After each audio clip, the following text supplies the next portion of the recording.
আচ্ছা, গতকাল যে ঢাকা সিটির শামীম মোল্লা এবং তুফাজ্জল এদেরকে যে হত্যা করা হলো, এই হত্যার পর আপনারা কি একটু নিউজগুলো দেখেছেন যে কিভাবে নিউজ করা হয়েছে, যে হত্যাকারী তাদের পরিচয়টা কিভাবে তুলে ধরা হয়েছে, সেটা কি আপনারা লক্ষ্য করেছেন? জালাল নামে সাবেক ছাত্রলীগ কর্মী, তার কথা যখন তোলা হয় তখন আমি আরটিভির একটা নিউজ দেখেছি। সেই নিউজের শিরোনামটা এরকম ছিল যে তাদেরকে মেরেছে ছাত্রলীগ, সাবেকও বলে নাই, বলছে ছাত্রলীগ কর্মী। তো এই বিষয়টাকে আমি আসলে বুঝলাম না, যারা খুনি, যারা হত্যাকারী, তাদের এই ধরনের ট্যাগ দিয়ে নিউজ করা হচ্ছে কেন? এখানে তো সমন্বয়করাও ছিল, তাই না? যারা হত্যা করেছে এর মধ্যে তো সমন্বয়করাও ছিল। কই সমন্বয়কদের তো দেখি না যে এই ধরনের কোনো ট্যাগ দিতে। সমন্বয়কদের কি মানে ওই ওই নিউজে শুধুমাত্র লেখা ছাত্রলীগ কর্মী জালাল নাকি তাদেরকে মেরেছে। তো আমি আসলে এই জিনিসটা বুঝলাম না, সেখানে সমন্বয়করা কোথায়? হ্যাঁ, কথা হচ্ছে সেখানে তো খুনি তো স্পষ্ট, তাই না? সমন্বয়করা তাদের ভিডিও, ছবি সব কিছু তো সামাজিক যোগাযোগ মাধ্যমে মানে স্পষ্ট হয়ে গেছে, ক্লিয়ার হয়ে গেছে। তো এখানে তো তাদের নাম আসবে, তাই না? যারা খুন করছে খুনির নাম তো স্পষ্ট, এইখানে তাদের নাম আসবে। দেখা গেল যে তারপর দেখা গেল যে থানায় যেখানে অপরাধী স্পষ্ট, চিহ্নিত অপরাধী, থানায় অজ্ঞাতনামা হিসেবে, হ্যাঁ, অজ্ঞাতনামা হিসেবে মামলা নিয়েছে। মানে বুঝলাম না, তারা পুলিশ সংস্কার এই সমস্ত কথাবার্তা বললো, তার মানে তো তারা মানে এগুলো কাজ করতেছে কিভাবে, যেখানে স্পষ্ট ভিডিওর মধ্যে তো দেখা যাচ্ছে যে কারা খুন করেছে, তাই না? এটা তো মানে স্পষ্ট, কি একেবারে প্রমাণ হাতের মধ্যে, তারপরও তারা বলতেছে অজ্ঞাতনামা। এটা অজ্ঞাতনামা কেমনে হয়? আরেকটা দেখলাম হচ্ছে কি ট্যাগিংটা কি হচ্ছে, যে এদেরকে খুন করা হয়েছে, খুন করার পরে দেখা যেতে যে ছাত্রলীগের ওরা কর্মী ছিল এইরকম, ছাত্রলীগ থেকে এরা আসছে এইরকম, মানে নিউজ তারা দিতেছে, এরকম পোস্টার তারা দিতেছে, কমেন্ট বক্সে এসে দিতেছে। মানে এটা মানে বুঝলাম না। অর্থাৎ ছাত্রলীগ ধরলাম, তারা ছাত্রলীগে যদি মারছে, তার মানে এটা হচ্ছে এটা নিয়ে আর কোনো কথা বলা যাবে না, অর্থাৎ এটা ঠিক আছে। হ্যাঁ, এটা ঠিক আছে, মানে এইরকম চিন্তা চেতনা মানে কিভাবে আসলো? আর সবচেয়ে বড় কথা হচ্ছে তারা নিজেরাই বলতেছে, এই গণপিটুনি বাহিনী, ইউনুস বাহিনী, তারা নিজেরাই বলতেছে এখন কি হই হই রই রই ছাত্রলীগ গেল কই। তারপর ছাত্রলীগ গড়তে ঢুকে গেছে, ছাত্রলীগ মাঝে মধ্যে আনসার বাহিনী হয়ে, বন্যা লীগ হয়ে, বিদ্যুৎ লীগ হয়ে এইভাবে আসে, লোডশেডিং লীগ হয়ে আসে, তারা এইভাবে বলতেছে। তারা নিজেরাই বলতে ছাত্রলীগ গড়তে, তারা নিজেরাই রাতের অন্ধকারে মিছিল দিতেছে যে হই হই রই রই ছাত্রলীগ গেল কই। সেইখানে ছাত্রলীগ কিভাবে এসে হত্যা করতে পারে?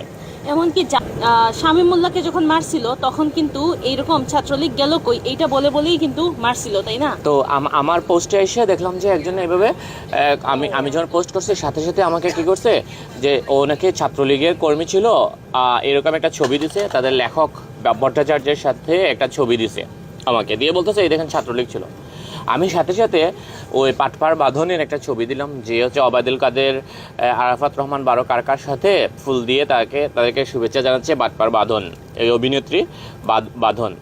তখন আমি বললাম যে ভাই, ছবিটা দিয়ে বললাম যে ভাই এই বাঁধন কোন দলের? তখন বলে যে বাঁধন হচ্ছে আওয়ামী লীগের, ও হচ্ছে আওয়ামী লীগের, ও পদ্মধারী আওয়ামী লীগের।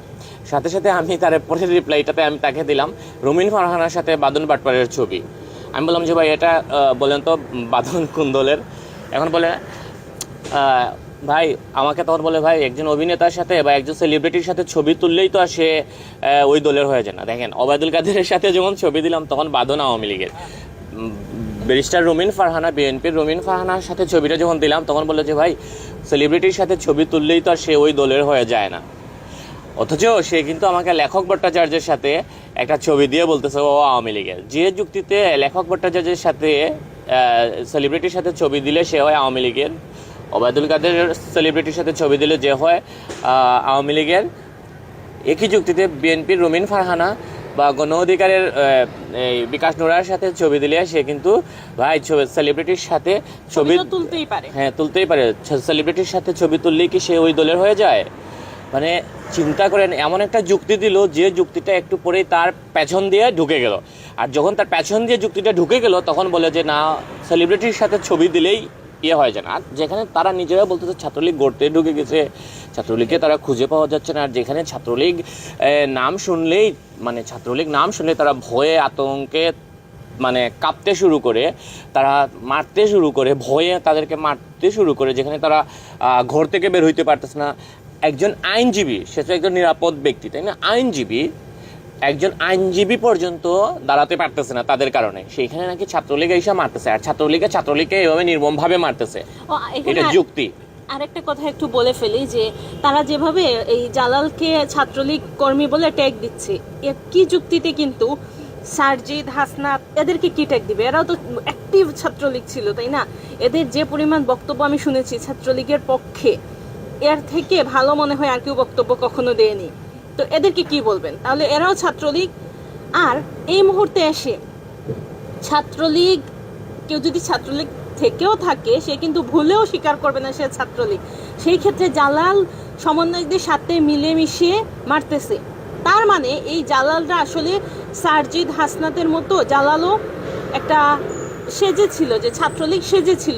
অ্যাকচুয়ালি তারা কিন্তু ছাত্রলীগ না, তাদের আদর্শ ওই জামাত শিবিরের আদর্শই, কিন্তু তারা ছাত্রলীগ সেজে ওই সরকারের সময় তথ্য হাতিয়ে নেওয়ার জন্য। Exactly. হ্যাঁ, এটাকে কি বলে?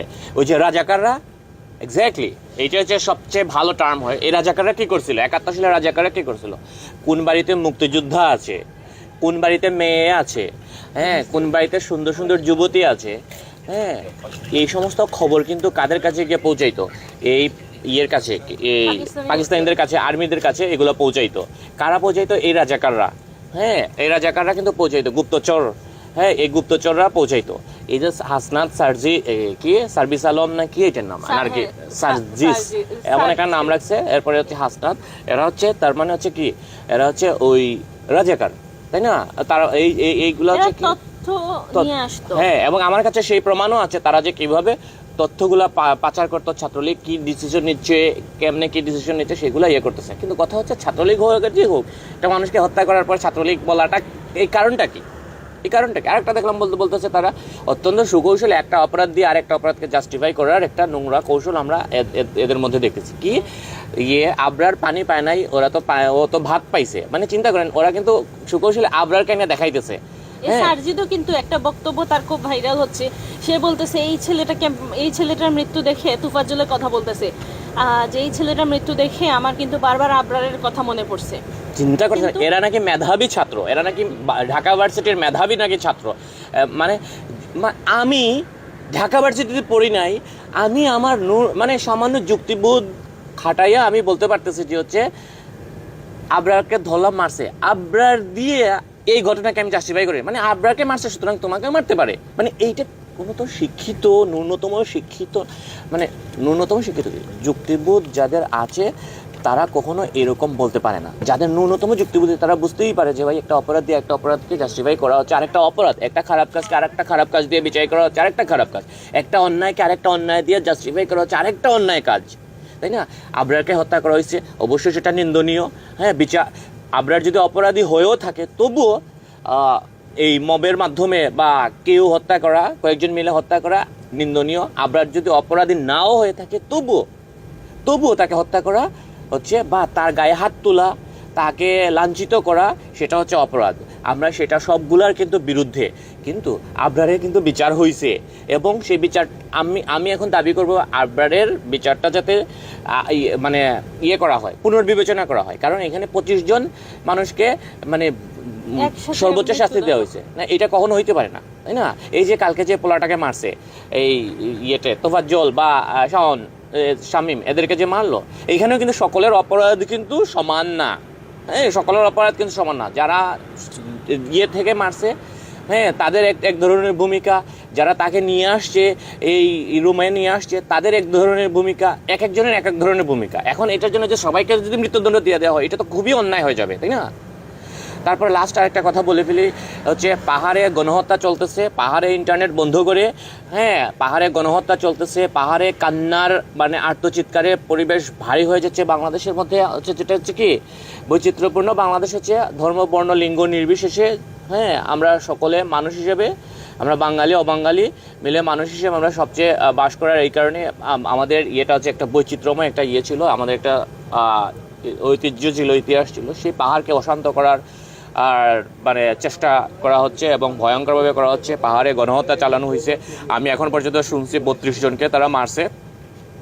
এখন কিন্তু এই যে ইন্টারনেট বন্ধ করে মারা, এই যে কিছুদিন আগে বলছিল না নাহিদ সার্জির এরা সবাই বলছিল না যে পলক ইন্টারনেট বন্ধ করে তাদেরকে মারছে, হ্যাঁ ইয়ে করছে, অপরাধ করছে, মানবাধিকার লঙ্ঘন করছে, এটা বলছিল না? তাহলে এখন এই উপদেষ্টা নাহিদ কি করতেছে? সেও তো একই কাজ করতেছে। তাহলে তোরা কোথায় মানে কি নাম নিয়ে আসছিলি? বৈষম্য বিরোধী ছাত্র আন্দোলন, কি নাম নিয়ে আসছিলি তোরা? এখন সোজা কথা, পলককে ছেড়ে দিতে হবে। পলকে যে যুক্তিতে পলক অপরাধী, সেই একই যুক্তিতে নাহিদ অপরাধী। আর যদি ইন্টারনেট বন্ধ করার কারণে যদি নাহিদ অপরাধী না হয়, তাহলে জুনায়েদ আহমেদ পলকও কিন্তু অপরাধী না। হ্যাঁ, তো কথা হচ্ছে এই পাহাড়ে কেন সেনাবাহিনী গণহত্যা চালাবে? যেখানে পাহাড় হচ্ছে, তারা এই মানুষগুলো হচ্ছে সবচেয়ে হচ্ছে কি বলে নিরীহ নিরপরাধ শান্তিপূর্ণ মানুষজন, তারা কাউকে অশান্ত করে না কোনোভাবে না। এখানে বাঙালি সন্ত্রাসীগুলো গিয়া সেখানে পাহাড়কে তারা কি করে অশান্ত করে। হ্যাঁ, এবং সেনাবাহিনী, আমি বুঝলাম না যে সেনাবাহিনী কি নির্মমভাবে ভয়ঙ্করভাবে এদেরকে মারছে কেন? সেনাবাহিনীকে নির্বাহী ম্যাজিস্ট্রেটের ক্ষমতা দেওয়া হয়েছে, কিংবা এই 2 দিন হয়েছে। সেনাবাহিনী শুধু এখন না, অতীতেও আমরা দেখেছি যে পাহাড়িদের উপর সেনাবাহিনী সবসময় এইরকম বর্বরতা চালায়। এবং শুধু পাহাড়িদের না, আমি দেখলাম যে অনেকগুলো ভিডিও দিতেছে এই সেনাবাহিনী ভয়ঙ্করভাবে নির্যাতন করতেছে হচ্ছে মানুষকে। মানে এই কালকে যেভাবে তোফাজ্জলকে, শামীম মোল্লাকে পিটাইয়া মারছে, এইভাবে সেনাবাহিনী পিটাইতেছে। তাহলে সে সেনাবাহিনী, আমেরিকায় তো আমরা আর্মিদের দেখি বা পুলিশকে দেখি, কখনো তো এই ধরনের গায়ে হাত তুলে না। যত বড় ভয়ঙ্কর অপরাধী হোক, শেষ লেভেল পর্যন্ত না গেলে গায়ে হাত তুলে না। সেখানে বাংলাদেশের আর্মিরা এত উগ্র কেন? বাংলাদেশের আর্মিরা মানে মানুষকে মানুষ মনে করে না। হ্যাঁ, তো এই যে পাহাড়িদেরকে দেখলাম যে একেবারে তারা সবচেয়ে নিরাপদ, তাদের বাড়ি ঘর জ্বালিয়ে দেওয়া হয়েছে, তাই না? তারা ভুক্তভোগী, সেই ভুক্তভোগীদেরকে টাস করে আর্মি গিয়া মাইরা ফেললো, আর্মি এবং বাঙালি সন্ত্রাসীরা গিয়া মেরে ফেললো। এটা কোন ধরনের, মানে যাদের নিরাপত্তা দেওয়ার কথা, তাই না? হ্যাঁ, মানে যারা ভুক্তভোগী তাদেরকে নিরাপত্তা দেওয়ার কথা রাষ্ট্রের। আপনারা রাষ্ট্রের থেকে কোনো বক্তব্য শুনছেন? ইউনূস শয়তান থেকে কোনো বক্তব্য শুনছেন? কোনো উপদেষ্টা থেকে কোনো বক্তব্য শুনছেন? স্বরাষ্ট্র উপদেষ্টা থেকে কোনো বক্তব্য শুনছেন? না। কোনো টেলিভিশন চ্যানেলে, এই যে পাহাড়ে যে গণহত্যা হইতেছে, কোনো টেলিভিশন চ্যানেলে কোনো বক্তব্য শুনছেন? বক্তব্য শোনা তো দূরের কথা, কোনো টেলিভিশন চ্যানেলে একটা নিউজ পর্যন্ত দেখি না। হ্যাঁ, কোনো নিউজ নাই। আগে শেখ হাসিনার আমলে বিটিভি ছিল, বাতাবি লেবু চাষের তারা বলতো। এখন ঠিক আছে, এখন কিন্তু সব টেলিভিশন চ্যানেল কিন্তু বিটিভি হয়ে গেছে। মানে এই হচ্ছে এই সরকারের হচ্ছে অর্জন হচ্ছে এখন হচ্ছে কি, সকল টেলিভিশন চ্যানেল একটা টেলিভিশন চ্যানেল পত্রিকা মুখ খুলতে পারতেছে না। এই নাকি গণমাধ্যমের স্বাধীনতা। আমি লাস্ট যে কথা বলে শেষ করি সেটা হচ্ছে কি, মানে 5 আগস্ট পরবর্তী বাংলাদেশে এটাই হচ্ছে ধ্রুব সত্য। বাংলাদেশ একমাত্র শেখ হাসিনার হাতে নিরাপদ। এইটা বাংলাদেশের বেশিরভাগ মানুষ, শুধুমাত্র এই যারা নির্যাতনগুলো করতেছে, যারা তোফাজ্জলকে মারছে, যারা শামীম মোল্লাকে মারছে, যারা মাসুদকে মারছে, যারা রাস্তাঘাটে ওই যে মেয়েদেরকে কান ধরে উঠবোস করাইতেছে, মেয়েদেরকে পেটাইতেছে, যারা এই যে সোশ্যাল কি বলে মরাল পুলিশিং করতেছে, যারা এই কি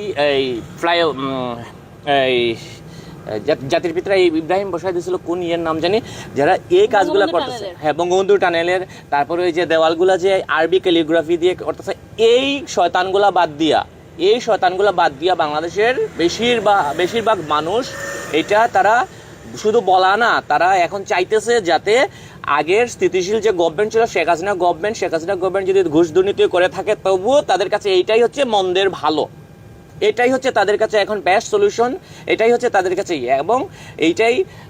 এবং এটার জন্য কিন্তু শেখ হাসিনা দায়ী না, তারাই কিন্তু এই কাজগুলো করে দিচ্ছে। হ্যাঁ, যে বাংলাদেশের একটা স্থিতিশীল গভর্নমেন্টকে অশান্ত করে একটা গৃহযুদ্ধে নিয়ে গেছে এই সরকার, এই নাহিদ, এই শয়তানরা, এই গুন্ডারা, এই গণপিটুনি বাহিনী। এবং এটাই প্রতীয়মান। আজকে যদি বাংলাদেশে ভোট হয়, বিপুল ব্যবধানে কিন্তু আবার ওই আওয়ামী লীগ ফিরে আসবে ক্ষমতায়, এটা গ্যারান্টেড। কারণ বাংলাদেশের যে প্রগতিশীল চিন্তা চেতনার যে মানুষগুলো, যে মানুষগুলো 71 মুক্তিযুদ্ধ এই জিনিসগুলো, বা প্রগতিশীল চিন্তার মানুষগুলো যারা একটু এই অন্যায় অবিচার দেখলে তারা তাদের সিদ্ধান্ত চেঞ্জ করে, এরকম এই মানুষগুলো কিন্তু আবার ফিরে আসতেছে কিন্তু সেই আওয়ামী লীগকে। এখন তাদের কাছে হচ্ছে ওই সব কিছু পরে তো আওয়ামী লীগই তো ভালো ছিল। হ্যাঁ, আওয়ামী লীগই তো ভালো ছিল। অর্থাৎ আওয়ামী লীগ যদি ঘুষ দুর্নীতি বা মানুষ মেরেও থাকে, তাদের কিন্তু কিন্তু মানে at least ওইটাই ভালো। বিচার পাওয়া যাবে, বিচার না পাইলেও বিচার দেওয়ার জায়গাটা আছে, এই মুহূর্তে সেই জায়গাটাও নাই। Bye bye.